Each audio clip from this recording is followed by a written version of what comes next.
अस्सलामुअलैकुम वरहमतुल्लाहि वबरकातुहू। Summer infotech में आप सबका खैर मकदम है। दोस्तों, मैं हूं आपका भाई समर मिसबाही और आप देख रहे हैं हमारे यूट्यूब चैनल समर इन्फोटेक। मैं अपनी इस चैनल पे आप लोगों के लिए माइक्रोसॉफ्ट वर्ड का मुकम्मल कोर्स आसान अंदाज में ये सिलसिला शुरू किया हूं और पार्ट 2 अपलोड कर चुका हूं। पार्ट 3 के लिए ये वीडियो मैं रिकॉर्ड कर रहा हूं।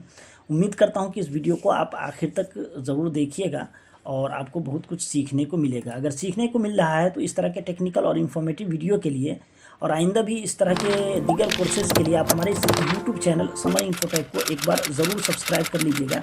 वीडियो को लाइक करके आप दोस्तों में शेयर कर दीजिएगा। तो आइए वीडियो शुरू करते हैं। दोस्तों, इससे पहले मैंने जो पार्ट 2 में आपको फाइल मेनू के बारे में बताया था और new, open, share, info, save, save as, print, export और क्लोज ऑप्शंस, ये 10 कमांड्स के बारे में आपको तफसील से बताया था। देख सकते हैं कि फाइल मेनू में जो ये सारे 10 कमांड्स हैं इसके बारे में मैं तफसील से बता चुका हूँ। आज की इस वीडियो में यानी पार्ट 3 में मैं आपको होम मेनू के बारे में बताऊँगा। होम मेनू में आपको सबसे पहले समझा दूँ कि है क्या क्या चीज़ें। देख सकते हैं ये क्लिप बोर्ड है, यहाँ पे क्लिप बोर्ड और उसके अंदर कुछ कमांड्स हैं। इसी तरह फॉन्ट्स एक टैब है और उसके अंदर कुछ कमांड्स हैं।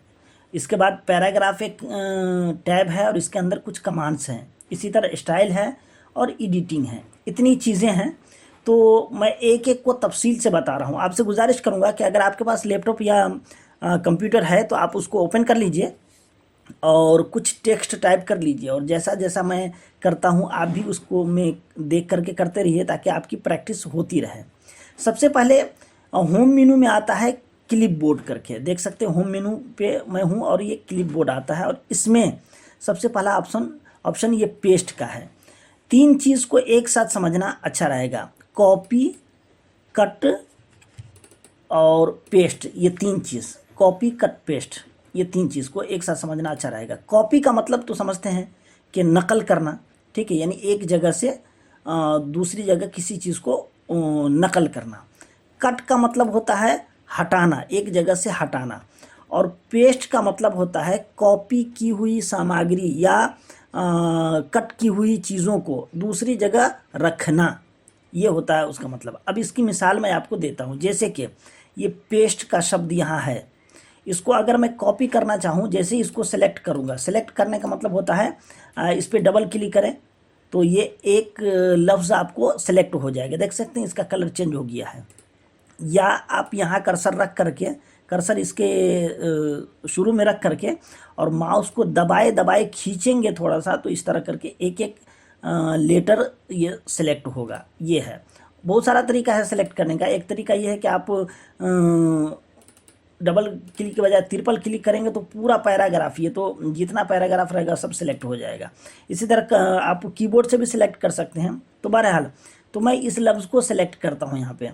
अच्छा, सेलेक्ट करने से पहले देख लीजिए यहाँ कट लिखा हुआ है, कॉपी लिखा हुआ है, ये दोनों अभी एक्टिव नहीं है। क्यों?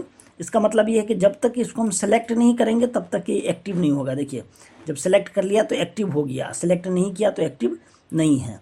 तो इसीलिए इसको पहले सेलेक्ट करेंगे। सेलेक्ट करने के बाद अब क्या करना है, जैसे कट करेंगे तो यहाँ से ये ख़त्म हो जाएगा। देखिए यहाँ से ये ख़त्म हो गया, देख सकते हैं ख़त्म हो गया। और फिर दोबारा पेस्ट करेंगे तो वो आ जाएगा, यानी पेस्ट पे क्लिक करेंगे तो वो लफ्ज़ आ जाएगा। इसी तरह इसको अगर हमको कट करना है तो देखिए कट करेंगे तो ख़त्म हो जाएगा और दोबारा पेस्ट पे क्लिक करेंगे तो देखिए आ गया। देख रहे हैं, आ गया यहाँ पे। तो उठा करके, कट का मतलब एक जगह से उठा करके दूसरी जगह रखना। मिसाल के तौर पे इसमें ये लफ्ज़ है तो इसको हम यहाँ से कट करके अगर यहाँ रखना चाहें, ठीक है, तो यहाँ पे हम पेस्ट कर देंगे, पेस्ट कर दें तो देखिए वो लफ्ज़ यहाँ पे आ गया। ठीक है, तो इस तरह से आप कट का मतलब समझ गए होंगे। कीबोर्ड से कट करने के लिए Ctrl+X दबाएंगे। इस पे देखिए कर्सर जब इस पे हम रखते हैं तो दिखा रहा है कि Ctrl+X दबाएंगे तो कट का ऑप्शन आ जाएगा।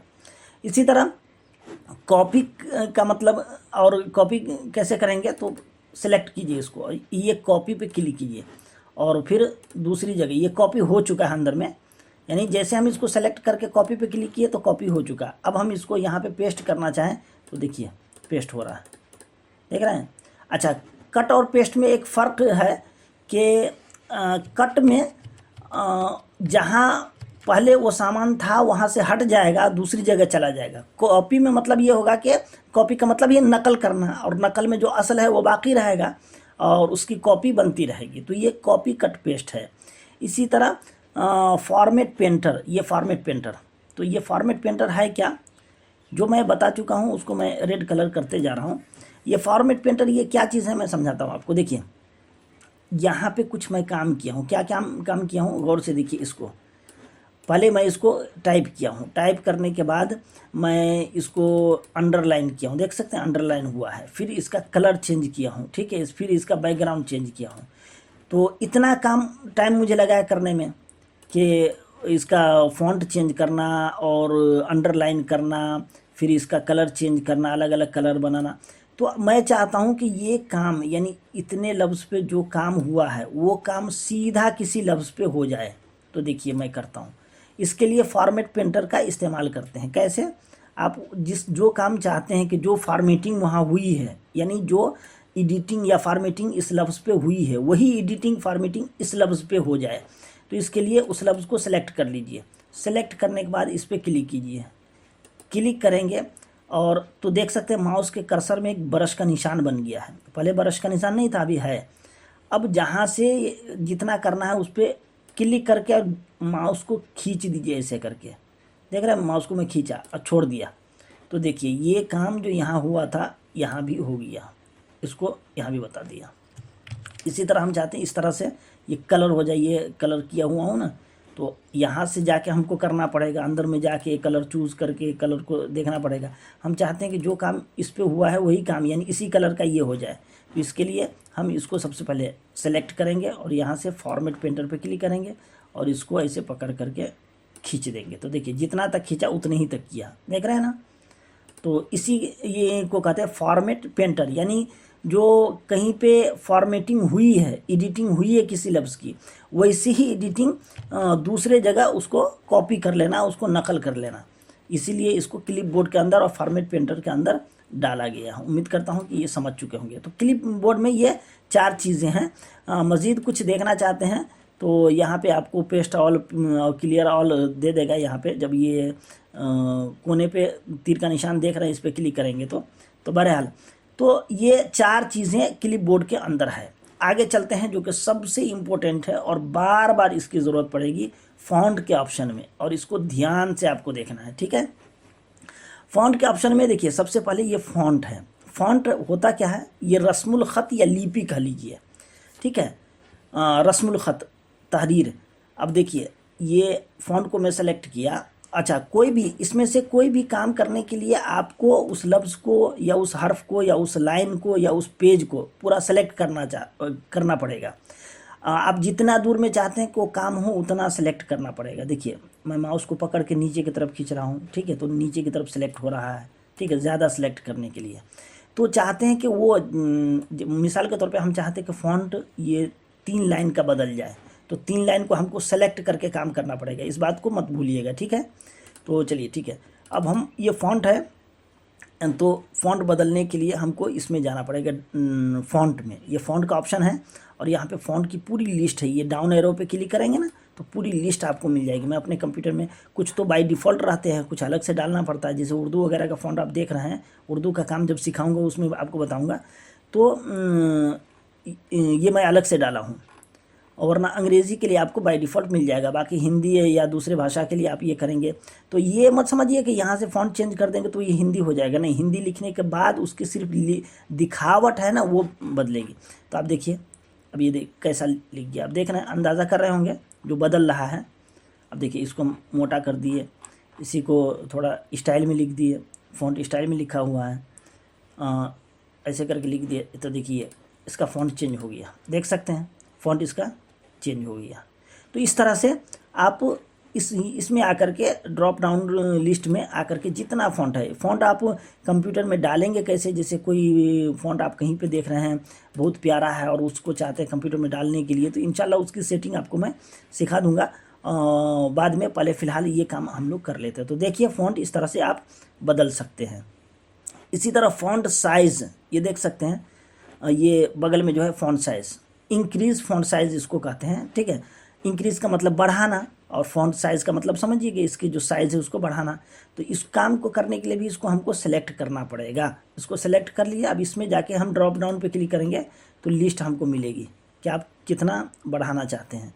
तो इसमें 72 तक दिया है, ठीक है, 72 तक, देखिए 72 साइज़ है, ये 20 है, और छोटा छोटा आपको 8 मिलेगा। वो छोटा हो गया जो कम दिख रहा होगा, देख रहे हैं धीरे धीरे ये बढ़ रहा है, देख रहे हैं ना। तो जितना चाहिए उतना, अगर हम चाहते हैं कि इससे भी बड़ा हो तो हमको इस पर रख करके और इसमें खुद से टाइप करना पड़ेगा कीबोर्ड से। जैसे हम 300 चाहते हैं तो 300 की लिस्ट तो नहीं है, तो 300 लिख करके जब कीबोर्ड से इंटर बटन दबाएंगे तो ये 300 हो गया, देखिए 300 इसकी साइज़ हो गई है। तो बहुत बड़ी हो गई, इसलिए कई पेज में आ गया है। इसको छोटा कर देते हैं। तो यहाँ से आप इसको बढ़ा सकते हैं। इसको मैं फ़ॉन्ट साइज़ में बढ़ा देता हूँ, फ़ॉन्ट साइज़ बढ़ा दिया। ये देखिए आगे इंक्रीज़ फ़ॉन्ट साइज़, ये भी बगल में जो ए देख रहे हैं, बड़ा ए और छोटा ए, ठीक है, बड़ा ए का ऊपर निशान है और छोटे ए का डाउन एरो है, ठीक है। ये क्या मतलब है, यानी यहाँ से तो आप क्लिक करके चूज़ कर रहे थे कि कितना साइज़ होना फ़ॉन्ट का, ठीक है, लेकिन इसमें इसके ज़रिए आप इंक्रीज साइज़ के ज़रिए जितने बार क्लिक करेंगे तो उतना पॉइंट वो बढ़ाता जाएगा। देखिए मैं एक बार क्लिक किया थोड़ा बढ़ा, 2 बार क्लिक किया थोड़ा बढ़ा, 3 बार क्लिक किया, 4 बार क्लिक किया, 5 बार क्लिक किया, 6 बार क्लिक किया, ये यहाँ से बढ़ रहा है। 100 हो गया, 110 हो गया, 120 हो गया, ठीक है, और नीचे आ गया, देखिए। तो देख रहे हैं। और ऐसे ही कम करने के लिए, डिक्रीज़ करने के लिए इसी पे दोबारा क्लिक करते जाएंगे, बगल वाले ए पे, छोटा वाले ए पे, तो ये कम होता जाएगा। देखिए कम हो रहा है, देखिए कम हो रहा है, बराबर में आ गया, ठीक है, 28 पे। तो इंक्रीज़ और डिक्रीज़ का ये मतलब होता है, यानी फ़ॉन्ट का साइज़ ही, ये तीनों का काम है। यानी इसका एक मिनट, इसका साइज़ थोड़ा बड़ा है, इसको हाँ, इसका काम, और ये इंक्रीज़ फ़ॉन्ट का, डिक्रीज़ फ़ॉन्ट का, तीनों का काम है फ़ॉन्ट का साइज़ बदलना। तो उम्मीद करता हूँ कि ये समझ चुके होंगे। इसको मैं रेड कर देता हूँ फिलहाल। इसके बाद है, ये देख सकते हैं यहाँ पे चेंज केस। चेंज केस का मतलब क्या है, आप इसको गौर से देखिए, क्लियर ऑल फॉर्मेटिंग। इसमें जो क्लियर ऑल फॉर्मेटिंग लिखा हुआ है, तो इसमें सी कैपिटल है, एल स्मॉल है, ई ए आर स्मॉल है, फिर ऑल का ए कैपिटल है, बाकी स्मॉल है। फॉर्मेटिंग का एफ कैपिटल है, कैपिटल मतलब बड़ा, और बाकी स्मॉल यानी छोटा है। तो अगर इसकी ये बदलना चाहते केस, इसी को केस कहते हैं कि आप क्या चाहते हैं, चाहते हैं कि सब स्मॉल हो जाए, यानी शुरू का सी और यहाँ शुरू का ए और शुरू का जो एफ है, सब चाहते हैं कि छोटा ही रहे, स्मॉल ABCD में रहे, तो वो स्मॉल हो जाए, करना है तो यहीं से करेंगे चेंज केस से। या चाहते हैं हम सब बड़ा रहे, FORMATTING, सब बड़ा रहे, तो हमको अलग से टाइप करने की ज़रूरत नहीं पड़ेगी। इसी ऑप्शन का इस्तेमाल करके सबको हम बड़ा या छोटा कर सकते हैं, ठीक है, या अलग अलग। तो केस इसमें देख लीजिए, यहाँ पे क्लिक करेंगे ना, डाउन एरो पे, देख रहे हैं डाउन एरो, डाउन एरो का मतलब नीचे की तरफ तीर का निशान।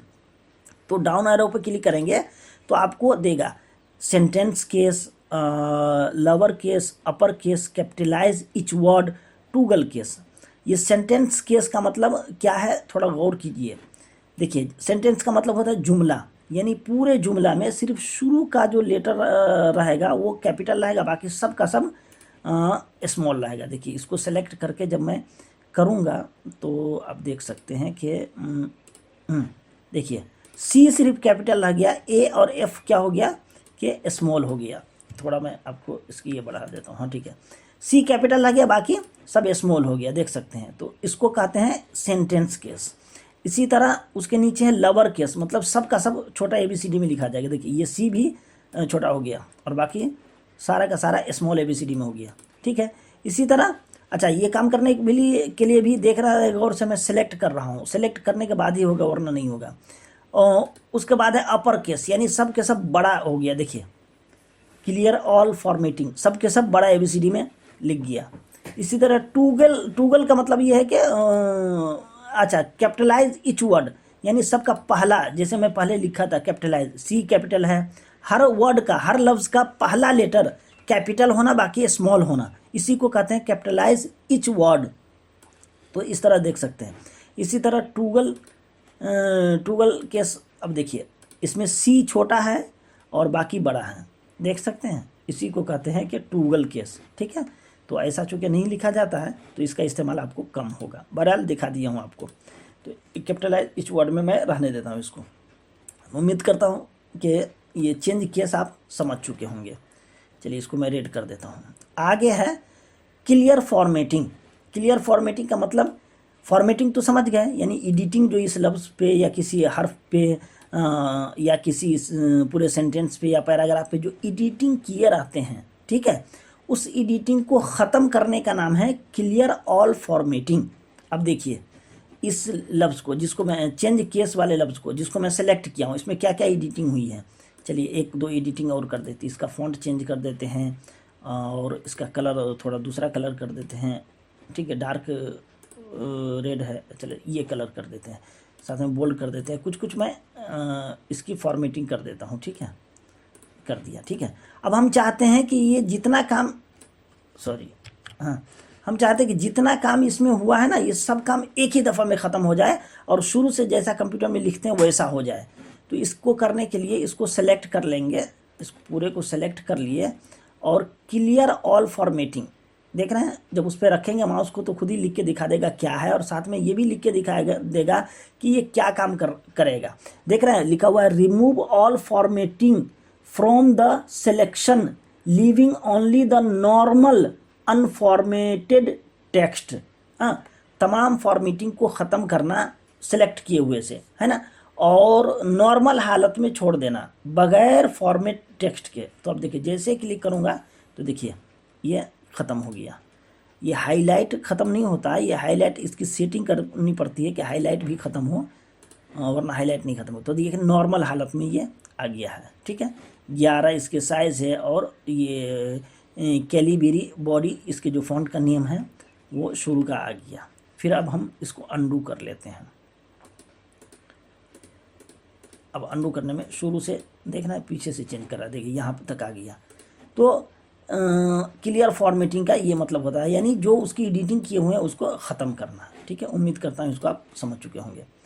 आगे लिखा हुआ है बोल्ड, इटालिक, अंडरलाइन। ये तीन चीज़ को देखिए, बोल्ड को बी से, इटालिक को आई से और अंडरलाइन को यू से।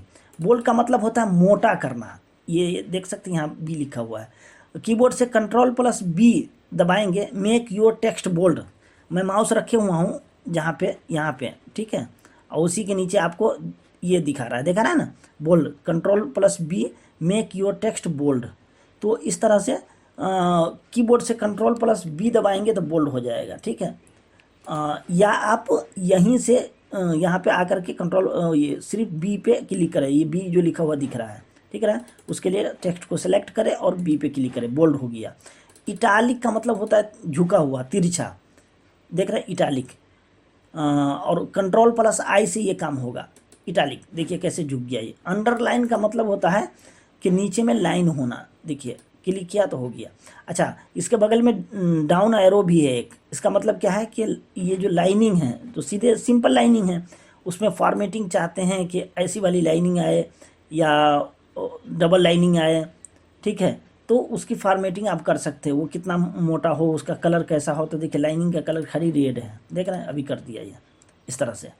तो ये डाउन एरो में जाके अंदर में जाके अंडरलाइन कलर में जा कर के आप उसका कोई भी कलर आप चूज़ कर सकते हैं, ठीक है। इसी तरह आप चाहते हैं कि लाइनिंग की फॉर्मेटिंग और भी करें तो अंदर में जा कर के, बहुत अंदर में फ़ॉन्ट की ये ऑप्शन में जा कर के यहाँ पे अंडरलाइन के लिए और भी आप दूसरे तरह से लाइनिंग वगैरह ले सकते हैं। देखिए मैं कैसी लाइनिंग लिया हूँ, ठीक है। तो इस सब के बारे में मैं आपको तफसील से इंशाल्लाह इसके अंदर अभी जाके बताता हूँ आपको, ठीक है। अभी हम सिंपल लाइनिंग इसको सेलेक्ट कर लेते हैं। देखिए अंडरलाइनिंग हो गया। स्ट्राइक थ्रो देख सकते हैं यहाँ ए बी लिखा हुआ है, उसके ऊपर एक लाइन खींची हुई है, तो यही स्ट्राइक थ्रो, यानी किसी लफ्ज़ के ऊपर एक लकीर खींच देना। तो हम इसको सेलेक्ट किए और स्ट्राइक थ्रो पे क्लिक करेंगे तो देखिए उसके ऊपर एक लकीर खींच गया, यानी अंडरलाइन ये नीचे नहीं होगा बल्कि उसके जैसे कट करते हैं ना किसी लफ्ज़ को, तो वैसे कट करने के लिए स्ट्राइक थ्रो का इस्तेमाल करते हैं। सब स्क्रिप्ट और सुपर स्क्रिप्ट ये क्या चीज़ है, यहाँ गौर से देखिए, एक्स लिखा हुआ है और एक्स के बगल में छोटा सा 2 लिखा हुआ है। इसी तरह ये एक्स लिखा हुआ है, ऊपर में 2 लिखा हुआ है, ठीक है। तो इसी को अगर नीचे की तरफ रहे तो सब स्क्रिप्ट और ऊपर की तरफ रहे तो सुपर स्क्रिप्ट कहते हैं, ठीक है। जैसे कि कभी कभी हम लोग 5th या 4th लिखते हैं ना, तो 5 देखे TH देखे इस तरह लिखते हैं, तो देखिए TH ऊपर चला गया, देख रहे हैं, ये सुपर स्क्रिप्ट का इस्तेमाल हुआ है। और उसी में अगर हम नीचे सब स्क्रिप्ट पे क्लिक करेंगे तो देखिए नीचे की तरफ आ गया, देख रहे हैं, ये TH जो है नीचे की तरफ आ गया है। इसके स्ट्राइक को ख़त्म कर देता हूँ, उसके बाद मैं आपको बताता हूँ। इसका स्ट्राइक ख़त्म कर दिया, देख सकते हैं 5th में, थोड़ा और जूम मैं कर देता हूँ आपको। ये देखिए TH ये ऊपर की तरफ चला गया, ठीक है। मैं यानी जितना ही हार्फ को ऊपर की तरफ करना है उतना ही को नीचे की तरफ, ऊपर की तरफ, देख रहे हैं। सुपर स्क्रिप्ट का मतलब ऊपर की तरफ और सब स्क्रिप्ट का मतलब नीचे की तरफ, सब नीचे और सुपर ऊपर। तो ये सुपर और सब, ये इस पे ध्यान दीजिएगा, ठीक है। कभी कभी इस तरह लिखने की ज़रूरत पड़ती रहती है, जैसे 5th क्लास या 4th क्लास लिखते हैं, या जो हिसाब वगैरह का कोई ये करते हैं, तो वहाँ पे इसकी ज़रूरत पड़ती रहती है, तो इसको ध्यान दीजिएगा। चलिए ठीक है, ये भी हो गया स्ट्राइक। अब देखिए सुपर और सब स्क्रिप्ट समझ चुके होंगे उम्मीद करता हूँ। इसमें हम एक एक लफ्ज़ को, जैसे टी है तो इसको मैं सबसे पहले सब स्क्रिप्ट कर देता हूँ और इस टी को सुपर स्क्रिप्ट कर देता हूँ, यानी सिर्फ एक हर्फ को सिलेक्ट करके सुपर स्क्रिप्ट कर दिया, ठीक है। अब नीचे लिखा है टेक्स्ट इफेक्ट्स एंड टाइपोग्राफी। ये टेक्स्ट इफेक्ट एंड टाइपोग्राफी क्या चीज़ है? कभी कभी आप ना वो डिज़ाइन देखिएगा, इसमें मैं दिखाता हूँ आपको एक चीज़। ये देखिए, ये मैं वर्ड में बनाया हूँ, ठीक है। और वर्ड में बनाया हूँ, यहाँ कुछ कुछ वर्ड में फॉर्मेटिंग जैसे देखिए माइक्रोसॉफ्ट वर्ड जो यहाँ लिखा हुआ है ना, इसके देख रहे हैं कैसे डिजाइनिंग है इसके। ये थोड़ा सा झुका हुआ है, थोड़ा और करीब से देख लीजिए, ठीक है, थोड़ा सा झुका हुआ है पीछे की तरफ। तो ये जो डिज़ाइनिंग किए है ना वर्ड यानी किसी लेटर की, तो वो डिज़ाइनिंग के लिए इसका इस्तेमाल करते हैं। टेक्स्ट इफेक्ट एंड टाइपोग्राफी का इसका इस्तेमाल हम उसी डिज़ाइनिंग के लिए करते हैं। अब देखिए दिखाता हूँ आपको, जैसे कि इसमें टेक्स्ट का एक लफ्ज़ है, ठीक है। चलिए मैं एक न्यू खोल के वहाँ पे आपको दिखाता हूँ ताकि आपको ज़्यादा समझ में आए। एक न्यू डॉक्यूमेंट खोला, अब यहाँ पे एक लफ्ज़ मैं लिखा समर। समर इसको मैं बीच में कर लेता हूँ, ठीक है। इसकी साइज़ में बढ़ा लेता हूँ, यहाँ से 72 साइज़ कर दिया, ठीक है। ये देखिए समर लिखा हुआ है ना। अब टाइपोग्राफी पे क्लिक करेंगे और ऐसे करेंगे तो देखिए आप देख सकते हैं इसकी जो डिज़ाइनिंग पहले से है वो डिज़ाइनिंग आ गई, ठीक है। देख सकते हैं इसकी डिज़ाइनिंग। ये इसका दूसरा कलर का कर लेते हैं ताकि आपको साफ दिखे। ये समर इस कलर की हो गई। अब इसी में जब डाउन एरो पे क्लिक करेंगे तो नीचे और भी ऑप्शन है बहुत सारा। आउटलाइन है, यानी इसके बैक का कलर कैसा होना चाहिए देख सकते हैं। लाल कर दिया, ये देखिए थोड़ा सा आपको बैक में लाल दिखेगा। इसका हम बदलना भी चाहे तो ज़्यादा भी कर सकते हैं, जिससे अभी तो कम है ना, तो इसमें अगर ज़्यादा करना चाहे कि मोटा हो तो देखिए कितना मोटा हो गया बैकग्राउंड का कलर। देखिए अभी इसमें थोड़ा मोटा हो गया। फिर इसी तरह से आउटलाइन में और भी चीज़ें हैं। ये कलर हो गया। शैडो है, शैडो पड़ना कि नहीं, परछाई जिसको कहते हैं, ठीक है। तो देखिए शैडो हम डाल दिए, पीछे की तरफ डालते हैं तो देखिए पीछे की तरफ आपको थोड़ा सा काला दिख रहा होगा, तो ये शैडो डाल दिए। इसी तरह से फिर टाइपोग्राफी में जा कर के शैडो के बाद रिफ्लेक्ट यानी उसका एक परछाई, ये है परछाई। ये भी परछाई देखना सामने की तरफ समर लिखा हुआ है, उसका एस का ये है, ए का ये है, वो भी डाल दिए। उसके बाद आपको ग्लू अब अंदाज़ा हो जाएगा, यानी पीछे की तरफ थोड़ा सा जिस कलर का आप पसंद करेंगे उस कलर का रंग थोड़ा सा छिटा जाएगा वहाँ पीछे, ठीक है। इसमें जाके जो भी रंग आपको चाहिए वो आप छीटना चाहे छीट सकते हैं ऐसे। देखिए ये ग्लो भी हो गया, ठीक है। इसके बाद और टाइपोग्राफी में जा कर के डिफ़ॉल्ट प्रोपो इसकी उतनी ज़रूरत नहीं है। तो इतनी चीज़ें हैं इसमें। ये मैं आपको सिर्फ इतना करके दिखा रहा हूँ कि जब आप काम करेंगे ना तो आपको कैसा चाहिए। कभी कभी इस तरह के वर्ड की ज़रूरत पड़ती रहती है डिज़ाइनिंग के काम वगैरह करने के लिए। जैसे कि मैंने आपको बताया ना कि इसमें काम मैं किया हूँ, तो उसमें यहाँ पे देखिए मैं वर्ड पे ना शैडो भी डाला हूँ, ठीक है। और उसमें कुछ स्टाइल वगैरह चेंज किया हूँ, समझ रहे हैं ना। तो शैडो वगैरह डाला हूँ पीछे, माइक्रोसॉफ्ट वर्ड जो लिखा हुआ है ना ये इसमें। तो इस तरह के कुछ काम करने पड़े आपको, तो आप इसका इस्तेमाल आसानी के साथ कर सकते हैं। मैंने आपको ये करके दिखाया। इसी को बोलते हैं टेक्स्ट इफेक्ट एंड टाइपोग्राफी, ठीक है। ये डाउन एरो पे ए लिखा हुआ उसका बगल में डाउन एरो है और डाउन एरो के नीचे ये सारा ऑप्शन मौजूद है। ठीक है, आप जो भी काम करना चाहें आसानी के साथ कर सकते हैं। चलिए इसको मैं बंद करता हूँ, क्लास में वापस चलते हैं। तो ये टेक्स्ट इफेक्ट एंड टाइपोग्राफी है। ये नीचे लिखा हुआ टेक्स्ट हाइलाइट्स कलर। टेक्स्ट को अगर हाईलाइट करना चाहते हैं तो हाईलाइट का मतलब तो समझते हैं। तो देखिए ये बगल में है, ये हाइलाइटर उस पर बना हुआ है, टेक्स्ट हाईलाइट। डाउन एरो पे क्लिक करेंगे तो बहुत सारा कलर मिलेगा आपको, किस कलर से हाईलाइट करना चाहते हैं, ठीक है, किस कलर से। तो जो कलर आपको ज़्यादा सूटेबल हो, जैसे आप काला से कर दिया, काला ही तहरीर है तो आप उसमें नहीं तहरीर दिख रही है, ठीक है, तहरीर का ही है। तो आप देखिए पीला से अक्सर किया रहता है हाईलाइट, ठीक है, या फिर आप ब्लू से कर दीजिए या रेड से कर दीजिए, ठीक है।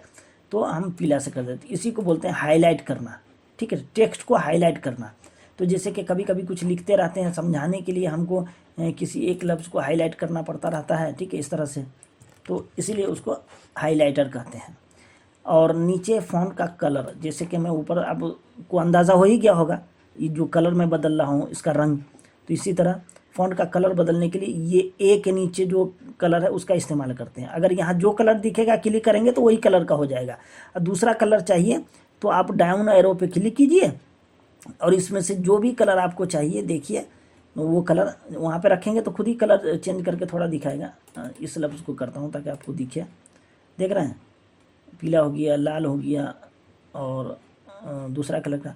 लेकिन हम चाहते हैं कि ऐसा कलर हो, हमारे पसंद के कलर इसमें अगर नहीं है तो ये मोर कलर देख रहे हैं यहाँ पे, मोर कलर पे क्लिक कीजिए और इसके अंदर आपको बहुत सारा कलर मिल जाएगा। जैसे ये कलर वहाँ पे नहीं था, ठीक है, तो इसमें स्टैंडर्ड कस्टम आपको कैसा कलर पसंद कर सकते हैं, यहीं से आप कलर खुद का बना भी सकते हैं। कलर का अगर आपको याद है उसका कोड, ये बाद में आप पढ़ेंगे, या अगर आप डिज़ाइनिंग वगैरह का काम करते होंगे तो जानते होंगे, तो यहाँ से आप उसका कोड डालेंगे तो कलर वो बन जाएगा। तो बहरहाल हम उसमें से नहीं, इसी में से लेते हैं, ये कलर लेते हैं, देखिए ये कलर इसका चेंज हो गया।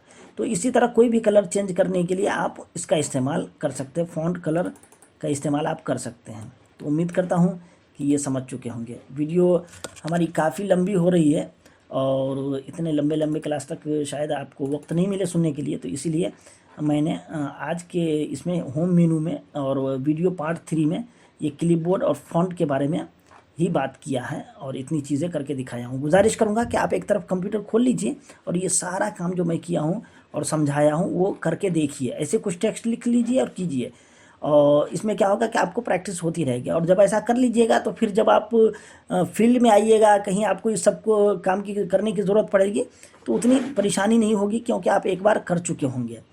इंशाल्लाह 4th पार्ट में मैं आपको ये पैराग्राफ जो है ये भी बहुत ही इम्पोर्टेंट है और गौर से इसको सीखने समझने की ज़रूरत है।